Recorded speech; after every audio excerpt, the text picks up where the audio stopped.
Selamat pagi, Bapak Vicky. Kami di sini dari mahasiswa Universitas Bina Sarana Informatika. Terima kasih atas waktunya. Kami di sini ingin melakukan sedikit wawancara terkait sistem kompensasi pegawai. Pertama, silakan Bapak mengenalkan diri terlebih dahulu.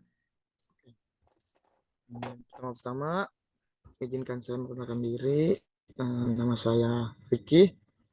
Saya dari Divisi Pemeliharaan dan Perawatan untuk Kapal Pengawas.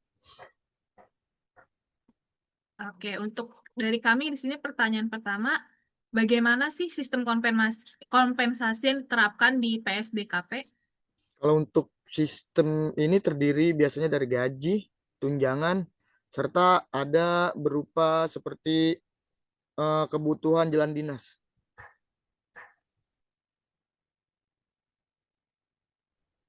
Selanjutnya, apa saja komponen kompensasi yang diterima pegawai selain gaji pokok? Kalau untuk itu yang biasa diterima itu meliputi tunjangan kinerja, tunjangan jabatan, serta fasilitas lain sesuai peraturan pemerintah. Lalu pertanyaan selanjutnya, bagaimana mekanisme pemberian tunjangan kepada pegawai di instansi ini? Kalau untuk tunjangan, biasanya diberikan berdasarkan jabatan, golongan, serta kerja pegawai sesuai ketentuan yang berlaku. Baik, Pak. Terima kasih. Pertanyaan selanjutnya, selain gaji dan tunjangan, apakah terdapat sistem reimburse? Ya, terdapat sistem reimburse untuk mengganti biaya operasional yang dikeluarkan pegawai saat menjalankan dinas luar atau menjalankan tugas. Baik, selanjutnya jenis biaya apa saja yang dapat diajukan dalam formulir reimbursement? Nah, biasanya untuk jenis biaya itu seperti transportasi, konsumsi, biaya operasional, lainnya dan yang berkaitan dengan pekerjaan. Baik, terima kasih, Pak.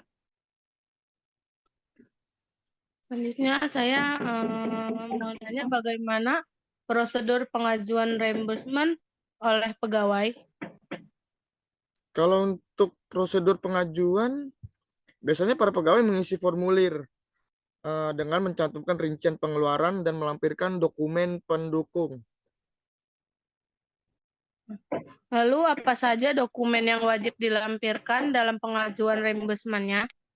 Biasanya dokumen yang wajib dilampirkan itu seperti meliputi nota, invoice, atau bukti-bukti pembayaran lainnya.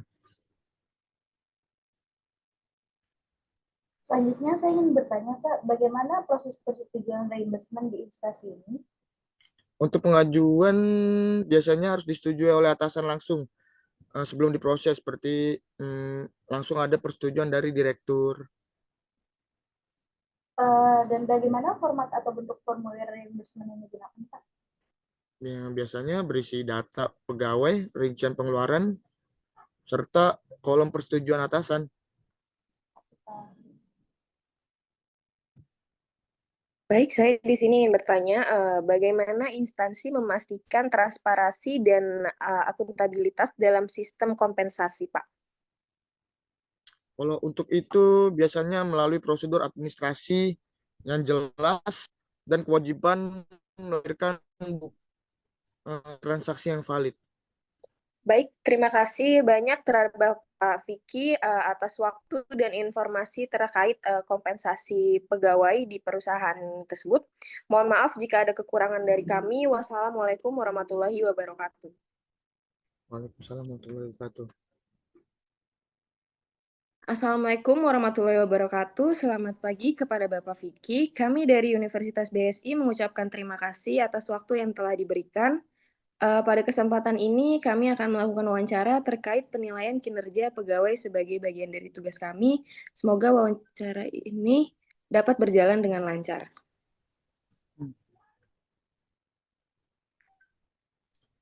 Oke, sebelumnya saya izin memperkenalkan diri. Pertama, nama saya Muhammad Fikri Ramadoni, dan saya dari Kesatuan PSDKP, yang dimana saya di divisi pemeliharaan dan perawatan kapal pengawas. Ya, jadi di sini kami akan memberikan beberapa form penilaian pekerjaan. Jadi saya di sini ingin bertanya, mengapa absensi menjadi bagian penting dalam penilaian kinerja terhadap pegawai? Karena absensi menjadi bagian penting dalam penilaian pekerjaan itu dikarenakan tingkat kedisiplinan pegawai dalam menjalankan tugas dan menjadi salah satu indikator utama di dalam penilaian kerja.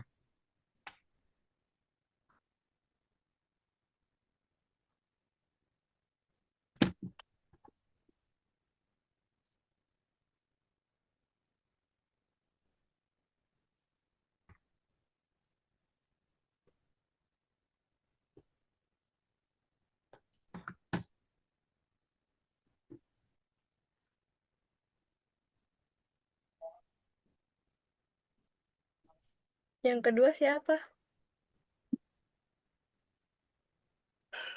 Hikmi. Kamu ulang. Emang gua? Iya. Emang udah dibagi-bagi ya? Lan, bangun. Udah gue titikin. Maaf. Mau langsung lanjut. Lanjut aja ntar dikat dah. Maaf. Mau lanjut apa dari awal? Lu habis kecelakaan kenapa Lanjut jadi aja nanti silang? di-cut. Ayo. Lanjut aja. Gue dari tadi buka GPT. Selanjutnya saya Ayu Landari akan menanyakan bagaimana pengaruh absensi, keterlambatan, dan pulang cepat terhadap penilaian. Kalau untuk itu data tersebut biasanya mempengaruhi penilaian terutama pada aspek disiplin dan tanggung jawab pegawai. Baik, pertanyaan selanjutnya, bagaimana cara mengukur kuantitas dan kualitas kerja pegawai? Biasanya kuantitas itu diukur dari jumlah pekerjaan yang diselesaikan, sedangkan kualitas dinilai dari ketepatan, kerapihan, dan kesesuaian hasil kerja. Baik, Pak, terima kasih. Selanjutnya, saya Shalwa Natasha ingin menanyakan bagaimana standar penilaian aspek seperti disiplin, tanggung jawab, dan kerjasama. Untuk hal tersebut dilakukan berdasarkan keputusan yang dimana tanggung jawab terhadap tugas serta kemampuan bekerja sama dalam tim. Baik, selanjutnya bagaimana kriteria skala penilaian dari TM hingga LB? Untuk skala tersebut menunjukkan tingkat pencapaian kinerja yang dimana mulai dari tidak memiliki harapan hingga sangat luar biasa. Baik, terima kasih, Pak.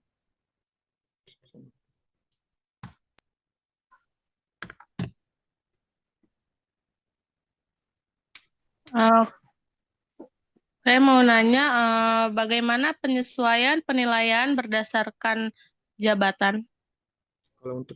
Kalau untuk hal tersebut seperti kepemimpinan dan pengambilan keputusan hanya dinilai pada pegawai yang memiliki jabatan dan tanggung jawab tertentu. Lalu bagaimana cara menghitung nilai total dan rata-ratanya? Untuk nilai total diperoleh dari penjumlahan seluruh aspek penilaian, kemudian dihitung rata-rata untuk menentukan hasil akhir.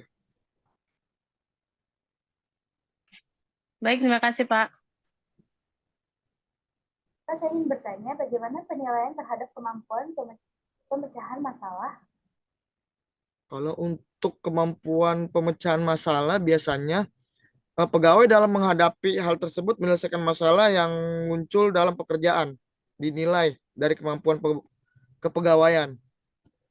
Dan seberapa besar pengaruh hasil penilaian terhadap keputusan instansi, Pak? Cukup besar menjadi hasil dari penilaian menjadi dasar dalam memberikan rekomendasi seperti perpanjangan atau pemberhentian jabatan. Terima kasih, Pak. Oke, selanjutnya untuk pertanyaan terakhir dari kami di sini, bagaimana memastikan penilaian dilakukan secara objektif? Kalau untuk memastikan penilaian yang dilakukan objektif itu biasanya dijaga melalui penggunaan indikator yang jelas, serta skala penilaian yang standar, serta mengikuti ketentuan yang berlaku. Oke, untuk dari kami segitu aja segitu pertanyaannya. Terima kasih kepada Bapak untuk waktu dan informasinya untuk berkenan membantu kami untuk mengerjakan tugas ini. Semoga hasil wawancara ini bisa bermanfaat bagi kami. Kurang lebihnya mohon maaf. Wassalamualaikum warahmatullahi wabarakatuh. Waalaikumsalam.